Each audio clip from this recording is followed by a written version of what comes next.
tuturor, noi suntem Sibiu Riders Riders și astăzi o să facem un vlog.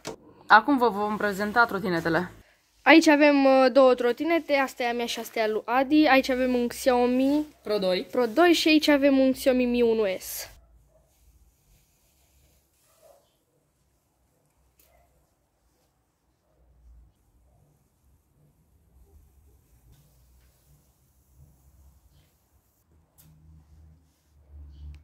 Acum o să vă arătăm cum funcționează.